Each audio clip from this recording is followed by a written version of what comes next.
বড় রাস্তায় পড়ে দেখি ঝড় বৃষ্টিতে ইলেকট্রিকের তার ছিঁড়ে গেছে, তাই গোটা এলাকা অন্ধকার। অন্ধকারও এবার আমাদের খেয়াল হলো দলে আমরা 4 জন আছি, আর একজন কই, কারো মুখ দেখতে পাওয়া যাচ্ছে না। হঠাৎ আমাদের সামনের দিকে অনেকটা তফাৎ থেকে মানুষের সাড়া পাওয়া গেল। এই, আমি আগে আছি, তোরা আয়। নমস্কার। গল্প শুরু হওয়ার আগে একটি বিশেষ কথা। আমাদের এই অডিও প্রেজেন্টেশন আপনাদের ভালো লাগুক, মন্দ লাগুক বা মোটামুটি লাগুক, যেমনই মনে হয় আপনাদের মতামত আমাদের কমেন্ট বক্সে অবশ্যই জানান। আপনাদের কমেন্টের অপেক্ষায় আমরা রইলাম। আর নতুন শ্রোতা বন্ধুরা অবশ্যই আমাদের চ্যানেলটি সাবস্ক্রাইব করবেন। ধন্যবাদ।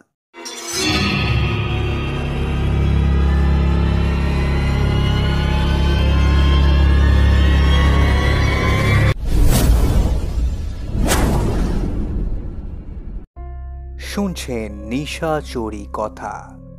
আজ শুনবেন পরপর 2টি গল্প। প্রথমটি বেলা দেবীর লেখা সেই রাতে, এবং দ্বিতীয়টি লীলা মজুমদারের লেখা আহিরি টোলার বাড়ি। গল্প পাঠ এবং অন্যান্য চরিত্রে নীল, সন্টু, শুভজিৎ, সৌম্যজিৎ, সুমন এবং আগমনী। শুরু হচ্ছে প্রথম গল্প সেই রাতে।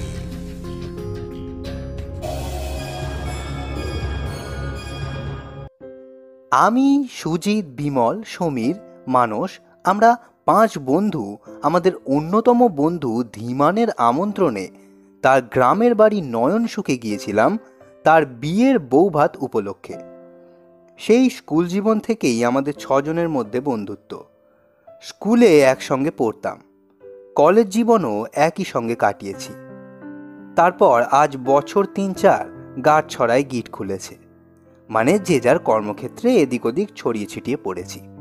ধীমানদের প্রচুর জমি জিরেত। বিএ পাশ করার পর সে অন্য কোনো কাজে না গিয়ে বৈজ্ঞানিক প্রথায় চাষ করে। সে বিশেষ অনুরোধ করে আমাদের 5 বন্ধুকে লিখেছে, একে অস্পারাগা, তার ওপর তোদের এই বন্ধু আক্ষরিক অর্থেই যাকে বলে চাষা। এতে যদি তোদের মানের হানি না হয় তবে অবশ্যই আসিস। একে শ্রাবণ মাস, ভরা বর্ষা, তারপরে আবার পাড়া গাঁ। যাবার ইচ্ছে ছিল না, শুধু ধীমানের ওই খোঁচাটুকুর জন্যই হয়তো যাব মনস্থির করলাম। আমাদের দলের মধ্যে ধীমানেরই প্রথম বিয়ে হচ্ছে। সমীর বলল, বৌভাত সেরে সেদিনই কিন্তু আমাদের ফিরতে হবে। আমার মোটেই ছুটি নেই, অফিসে গোলমাল চলছে, অতি কষ্টে একদিনের ছুটি আদায় করেছি। মানস বলল, আমারও সেই দিনই ফিরতে হবে রে ভাই, জরুরি কাজ রয়েছে। এদিকে আমি, বিমল আর সুজিত একসঙ্গে দক্ষিণ ভারত ঘুরতে যাব ঠিক করেছি। 1 মাস আগেই টিকিট কাটা, রিজার্ভেশন সব হয়ে গেছে। ধীমানের বৌভাত বুধবারে, আর আমাদের রওনা হতে হবে শুক্রবারে সন্ধ্যের দিকে ট্রেন। কাজেই বৌভাত সেরে সেদিনই রাতের ট্রেনে কলকাতায় ফিরে আসার ব্যাপারে সবাই একমত। বৌভাতের দিন ভোরের ট্রেনে রওনা হয়ে গেলাম। স্টেশন থেকে 3টে রিক্সা নিয়ে চললাম 5 জনে। মিনিট 15 চলার পর রিক্সা দাঁড়িয়ে পড়ল। রিক্সাওয়ালা বলল, রিক্সা আর যাবে না বাবু, যাবার পথ নেই। আমরা নেমে পড়লাম। জিজ্ঞাসা করলাম, এখান থেকে নয়নসুখ কত পথে? তা বাবু 8 মাইলটা হবে, এই আলপথ ধরে চলে যান, পৌঁছে যাবেন। দুদিকে ধান ক্ষেত, মাঝে সরু আলপথ, পাশাপাশি দুজনের চলার উপায় নেই। আমরা লাইন করে হাঁটছিলাম। পথের দুপাশে কোথাও কোথাও খানা ডোবাও রয়েছে। হাঁটছি তো হাঁটছি। বিমল বলল, ধীমানটার বাড়ি কোন ধেরধেরে গোবিন্দপুরে রে ভাই? ওহ, কি রাস্তা দেখেছিস? সুজিত বলল, মোটেই 8 মাইল রাস্তা নয়, মাইলখানেক হবে মনে হচ্ছে। যাক, শেষ পর্যন্ত অনেকটা পথ ঠেঙিয়ে আমরা ধীমানদের বাড়ি উঠলাম। আমাদের দেখে ধীমান খুশিতে কলরব হয়ে উঠল। আরে আয় আয়, তোরা সবাই এসেছিস দেখছি। আমি তো ভাবতেই পারছি না সবাই আসবি। উফ, আমার যে কি আনন্দ হচ্ছে। ধীমান যে কিভাবে আমাদের আপ্যায়ন করবে যেন ভেবে পাচ্ছে না। এই চা এলো, পরক্ষণেই বাটি ভরা এত এত সর শুদ্ধ দুধ নিয়ে আসছে। চুমুক দিয়ে দেখি ক্ষীরের গন্ধ, ঘরের গরুর দুধ। দুপুরে পাতে যা একখানা মাছ ভাজা ফেললো, ওজন হবে 250 গ্রাম করে। সব পুকুরের মাছ, সদ্য জল থেকে তোলা, টাটকা, খেতে যে কি চমৎকার স্বাদ। সময়টা শ্রাবণ মাস। বিকেল 4টে নাগাদ আকাশ কালো করে মেঘ জমল।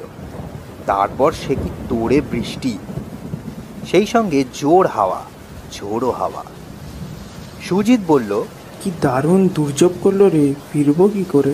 ধীমান বলল, ধ্যাত, আজকে যাবি কি? আজ থাক, যাবার কথা কাল ভেবে দেখা যাবে। আমরা রাজি হলাম না। রাত 11টায় লাস্ট ট্রেন। বৌভাতের খাওয়া সেরে ধীমান এবং তার মা বাবা ভাই বোনেদের অনেক অনুরোধ উপেক্ষা করে রাত 9টায় বেরিয়ে পড়লাম। সন্ধ্যের পর থেকে বৃষ্টিটাও ধরেছিল। আবার সেই আলের পথ দিয়ে চলছি। এবারের যাত্রা আরও কঠিন।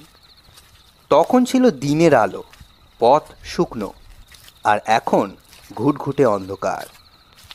বৃষ্টি হয়ে যাবার দরুন পথ পিছল, কাদায় পা বসে যায়। বাড়ি থেকে আসার সময় একটা টর্চও আনা হয়নি। পাড়া গায়ে আসছি সেটা খেয়াল করা হয়নি। খানিকটা রাস্তা যেতেই আবার নামলো প্রচণ্ড বৃষ্টি, সেই সঙ্গে ঝোড়ো হাওয়া, একেবারে সোনায় সোহাগা আর কি। হঠাৎ যেন একটা চিৎকার শুনতে পেলাম। আমি ছিলাম সবার আগে। বললাম, কে চিৎকার করে উঠলো মনে হচ্ছে? পিছন থেকে ওরা বলল, কই না তো, আমরা তো কিছু শুনিনি, আর শোনা যাবেই বা কী করে, বৃষ্টি আর হাওয়ার যা শব্দ। যাবার পথে স্টেশন থেকে রিক্সা পাওয়া যায়, ফেরার পথে রিক্সাও পাওয়া যায় না। তার মানে পুরো রাস্তাটাই হেঁটে যেতে হবে। বড় রাস্তায় পড়ে দেখি ঝড় বৃষ্টিতে ইলেকট্রিকের তার ছিঁড়ে গেছে, তাই গোটা এলাকা অন্ধকার। অন্ধকারও এবার আমাদের খেয়াল হলো দলে আমরা 4 জন আছি, আর একজন কই, কারো মুখ দেখতে পাওয়া যাচ্ছে না। আমি জিজ্ঞাসা করতেই একে একে সাড়া দিল। সুজিত, বিমল, সমীর, মানস। মানস কোথায়? মানস সবার পেছনে আসছিল। সে কি খুব বেশি পিছিয়ে পড়েছে? হঠাৎ আমাদের সামনের দিকে অনেকটা তফাৎ থেকে মানুষের সাড়া পাওয়া গেল। এই, আমি আগে আছি, তোরা আয়। তাজ্জব ব্যাপার, আলে সরু পথে একজনকে পাশ কাটিয়ে তো আর একজনের এগিয়ে যাবার জো নেই। মানুষ সবার পেছন থেকে সবার আগে গেল কি করে? যাক, আবার হাঁটতে লাগলাম। মানুষ আগে, আমরা পেছনে। এই দুর্যোগে পেছল পথে পা টিপে টিপে হাঁটতে গিয়ে আমাদের পাক্কা 2 ঘন্টা সময় লেগে গেল স্টেশন পৌঁছতে। স্টেশনে পৌঁছে দেখি গাড়ি ছাড়তে আর 1 মিনিট বাকি। দৌড়ে গিয়ে একটা কামরায় উঠে পড়লাম। যাবার পথেই ফিরতি টিকিট কেটে রেখেছিলাম। ওঠার সঙ্গে সঙ্গেই গাড়ি দুলে উঠল।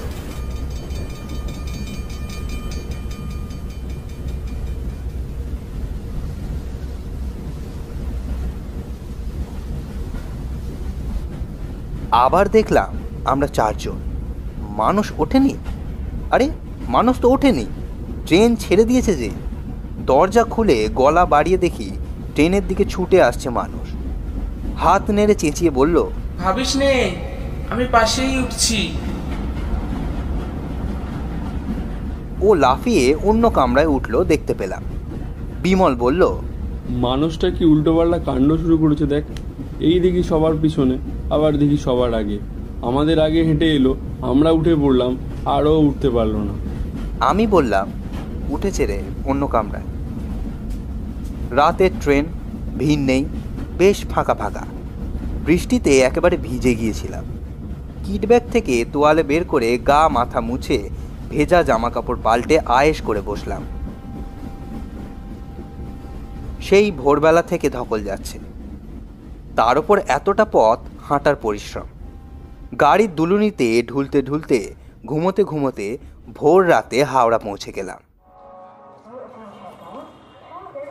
মানুষের সঙ্গে আর যোগাযোগ হলো না। সমীর বলল, মানুষটা এমন ইয়ার্কি শুরু করলো কেন রে? ওর কি হয়েছে বলতো? আমরা যে যার বাড়ি ফিরলাম। শুক্রবার সকালেই সেই মর্মান্তিক খবরটা জানতে পেরেছিলাম। ধীমানদের বাড়ি থেকে স্টেশনে আসার পথের পাশে একটা ডোবার মধ্যে মানুষের মৃতদেহ দেখতে পাওয়া গেছে পরদিন সকালবেলা। মুখে মুখে খবরটা ছড়িয়ে পড়ায় ধীমানরাও কৌতূহলী হয়ে দেখতে এসেছিল। ওরাই মৃতদেহ শনাক্ত করে। ওখানকার পুলিশ কলকাতার পুলিশকে খবর জানায়। কলকাতা পুলিশ মানুষদের বাড়িতে খবর দিয়ে গেছে। ঝড় বৃষ্টির মধ্যেও আমি তাহলে চিৎকারটা ঠিকই শুনেছিলাম। পা হড়কে ডোবায় পড়ে যাওয়ার সময় মানুষই চিৎকার করে উঠেছিল। মানুষ সাঁতার জানত না, তাই ডুবে মরল। সে আমাদের থেকে বেশ খানিকটা পিছিয়ে পড়েছিল এবং সে সময় প্রচণ্ড দুর্যোগ চলছিল বলে এত বড় ঘটনাটা ঘটে গেল, অথচ আমরা টেরও পেলাম না। কিন্তু আমি কি দেখলাম? আমি তো একা নই, আমরা সবাই দেখলাম। চোখের ভুল কি সবার একসঙ্গে হয়? শুনছিলেন সেই রাতে, রচনা বেলা দেবী। এরপর শুনবেন লীলা মজুমদারের লেখা আহিরি টোলার বাড়ি। আহিরিটোলা কোথায় জানো তো? সেখানে গঙ্গার ধারে আমার পূর্বপুরুষদের একটা মস্ত বাড়ি আছে। সেখানে কেউ থাকে না, দরজা জানলা ঝুলে রয়েছে, ছাদ দিয়ে জল পড়ে, দেওয়ালে সব ইট বেরিয়ে পড়েছে, শুধু ইঁদুর বাদুরের বাস, আর সব জায়গায় একটা সোদা সোদা গন্ধ। বাড়িটা বাবার ঠাকুরদা কোম্পানির আমলে তৈরি করেছিলেন। কলকাতা শহরই তখন সবে তৈরি হচ্ছে। দিব্যি চক মেলানো দোমহলা বাড়ি, দেওয়ালে সব জং ধরে যাওয়া চিত্রটিত্র করা, বিরাট পাথরের সিঁড়ি। টাকারও তাদের অভাব ছিল না, কিসব চোরা কারবার চলত। তখনকার দিনে অত আইন আদালতের হাঙ্গামা ছিল না। মোট কথা, বাবার ঠাকুরদা ভয়ঙ্কর ধনী লোক ছিলেন। প্রকাণ্ড জুড়ি গাড়ি ছিল, তাতে 4টে কালো কুচকুচে ঘোড়া জোড়া হতো। বাড়ির পেছন দিকে বিশাল আস্তাবল ছিল, সেসব কবে বিক্রি হয়ে গেছে। তার জায়গায় 3 তলা সব বাড়ি হয়েছে, সেগুলো পর্যন্ত ভেঙে চুরে যাচ্ছে। সেবার প্রিটেস্টে অঙ্কে 15 পেলাম। তাই নিয়ে বাড়িময় সে যে কী রকমের হইচই লেগে গেল তা না দেখলে বিশ্বাস হয় না। বাবা পর্যন্ত এমন কাণ্ড আরম্ভ করে দিলেন যে শেষ অবধি বাড়ি ছাড়তে বাধ্য হলাম। কাউকে কিছু না বলে সন্ধ্যাবেলায় কয়েকটা জামা কাপড় পুটলি করে কাঁধে নিয়ে ঘুড়ি কিনবার জন্য যে জমানো টাকাগুলো ছিল সেগুলো পকেটে পুরে নিয়ে একেবারে আহিরি টলার বাড়িতে গিয়ে উঠলাম। সেখানে আলো টালো নেই। রাস্তার আলো এসে যা একটু ভাঙা দরজা জানলা দিয়ে ঢুকছে, অদ্ভুত সব ছায়া পড়েছে। সামনের দরজায় তালা মারা, কিন্তু জানলার শিক নোনা ধরে ভেঙে গেছে। ঢুকতে কোনো অসুবিধা হলো না। একটু যে ভয় করছিল না তা নয়, আর কত রকম শেডের যে অন্ধকার হয় তাই দেখে অবাক হয়ে যাচ্ছিলাম। খিদেও পেয়েছে প্রচুর, আবার রাগও হয়েছে। নিচের তলাটা কেমন যেন ঘুপসি পানা। পুটলি বগলে ধুলো মাখা সিঁড়ি দিয়ে দমদম করে উপরের তলায় উঠে যাচ্ছি। এমন সময় সিঁড়ির ঠিক উপর থেকে কে বলল, তোদের জ্বালায় কি সন্ধেবেলাতেও হাত মুখ ধুয়ে আলবোলাটা নিয়ে একটু চুপ করে বসা যাবে না? সারাদিন শুধু দাও দাও দাও দাও, এটা নেই ওটা নেই, এটা চাই ওটা চাই, এবার একটু খান্তি দে। ভুরভুর করে নাকে একটা ধূপধুনোর সঙ্গে গোলাপ জল আর ভালো তামাকের গন্ধ এলো। চেয়ে দেখি তারার আলোতে সিঁড়ির ওপর একজন বুড়ো লোক দাঁড়িয়ে রয়েছেন। ভুক্ষ রঙের লম্বা জম্বা পরনে, পায়ে সাদা নাগরাই জুতো, মাথায় ভুক্ষ একটা ছোট্ট সাদা টুপি, আর ডান হাতের বগবার আঙুলে একটা মস্ত সবুজ পাথরের আংটি। যেমন সিঁড়ির ওপরের ধাপে এসে উঠেছি, আশ্চর্য হয়ে বললেন, হ্যাঁ, তোকে তো আগে দেখিনি, তুই এখানে কেন এসেছিস? কি চাস তাই বল দেখি বাবা। খিদে পেট খালি খালি লাগছিল।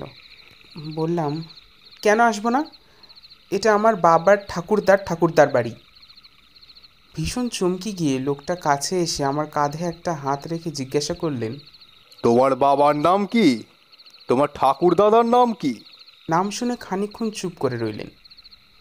কোথাও জনমানুষ নেই, চারিদিকে অন্ধকার। রেলিংয়ের কাছে গিয়ে বুড়ো হাঁক দিলেন, পরদেশি, আমি বলি কাজের সময় গেলি কোথায়? আলো দিবি না?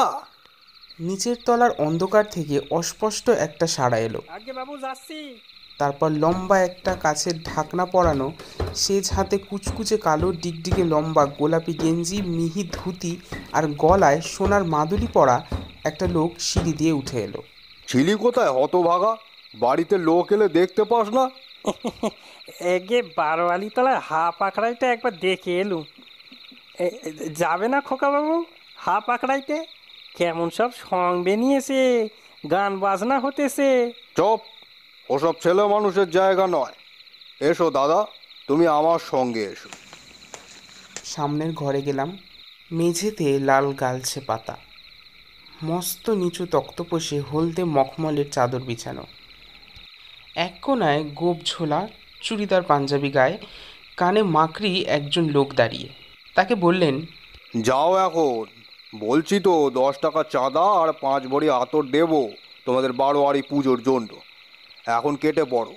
লোকটি চলে গেল। আমাকে তক্তপোষে বসিয়ে পুটলির দিকে চেয়ে বললেন, ওতে কি পালিয়ে এসেছো নাকি? কেন 15 পেয়েছিস? হতভাগা, তোর লজ্জা করে না? অঙ্ক হয় না কেন? শুভঙ্করী পড়িস না? মুখ এমন পাংশুপানা কেন? খেয়েছিস? হ্যাঁ, খাসনি এখনো?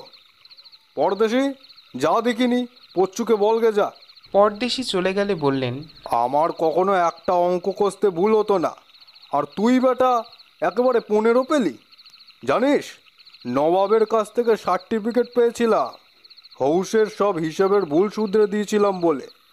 দাঁড়া, কুট্টিকে ডেকে পাঠাই, সে তোকে অঙ্ক শিখিয়ে দেবে।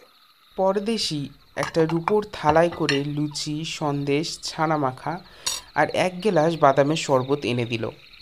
তারপর বারান্দার কোণে শ্বেতপাথরের দিয়ে বাঁধানো স্নানের ঘরে আরাম করে হাত পা ধুয়ে পাশের ঘরে কারিকুরি করা খাটে সাদা বিছানায় শুয়ে সারা রাত ঘুমোলাম। সকালে পরদেশি এসে ডেকে দিল। খোকা বাবু, কুট্টি বাবু আঁক শেখাতে আইছেন। কুট্টিবাবুও এসে চিত্রকরা পাটিতে বসে সারা সকাল আমাকে অঙ্ক কষালেন। পরদেশি কোনো কথা না বলে দুজনকে 2 গ্লাস দুধ দিয়ে গেল। বই নেই, পুটলিতে খাতা পেন্সিল ছিল। তাই দেখে কুট্টিবাবু মহা খুশি। কি বলবো, যেসব অঙ্ক সারা বছর ধরে বুঝতে পারছিলাম না, সব যেন জলের মতো সোজা হয়ে গেল। কুট্টিবাবুর বইয়ের দরকার হয় না, সব মাথার মধ্যে ঠাসা। উনি চলে গেলে বারান্দায় বেরিয়ে দিনের আলোতে ভালো করে চেয়ে দেখি এরা সব বাড়িঘর ঝকঝকে পরিষ্কার করে ফেলেছে। উঠোনের ধারে ধারে বড় বড় টবে করে কত রকমের পাতাবাহারের গাছ, আর উঠোনে দাঁড়ের ওপর লাল, নীল, হলদে, সবুজ মস্ত মস্ত তোতা পাখি রোদে বসে ছোলা খাচ্ছে। দেয়ালে ঠেস দিয়ে পরদেশি মুচকি মুচকি হাসছে। কাকে খুঁজছো খোকা বাবু? বুড়ো লোকটির খোঁজ করলাম। কি তার নাম পরদেশি? বড্ড ভালো লোক। পেছন থেকে তিনি নিজে বললেন, আমার নাম শিবেন্দ্র নারায়ণ, লোকে শিবুবাবু বলে ডাকে। তা তুমি নাকি ভালো করে অঙ্ক কষেছো, কুট্টি বলছিল। এই নাও তার পুরস্কার। আমার হাতে একটা মস্ত সোনার মোহর গুজে দিলেন।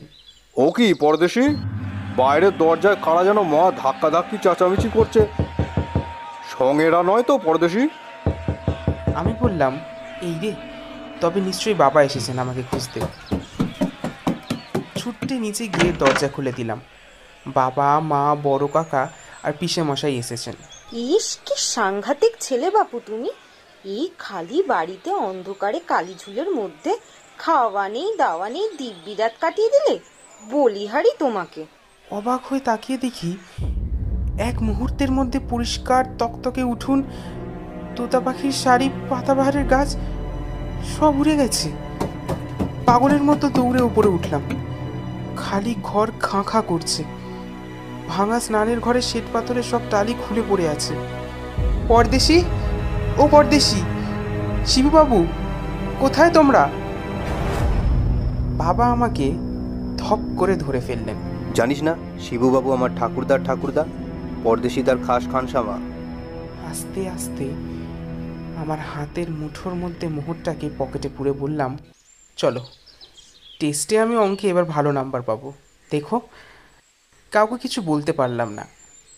আমি ঠিক করেছি বড় হয়ে টাকা পয়সা রোজগার করে আহিরিটলার বাড়িটা সারিয়ে সুরিয়ে সেখানেই থাকবো। গঙ্গাটাও বেশ সামনে আছে। শুনছিলেন আহিরি টোলার বাড়ি, রচনা লীলা মজুমদার। আপনাদের এই পর্বটি কেমন লাগলো অবশ্যই আমাদের কমেন্ট বক্সে লিখে জানাবেন। আর ভিডিওটি ভালো লাগলে লাইক করবেন, শেয়ার করবেন এবং চ্যানেলটি সাবস্ক্রাইব করবেন। আপনারা চাইলে আমাদের ফেসবুক এবং ইনস্টাগ্রামে ফলো করতে পারেন, তার লিঙ্ক ডেসক্রিপশন বক্সে পেয়ে যাবেন। আমরা ফিরে আসব আগামী পর্বে আরও একটি নতুন গল্প নিয়ে। ততক্ষণ শুনতে থাকুন নিশাচুরি কথা।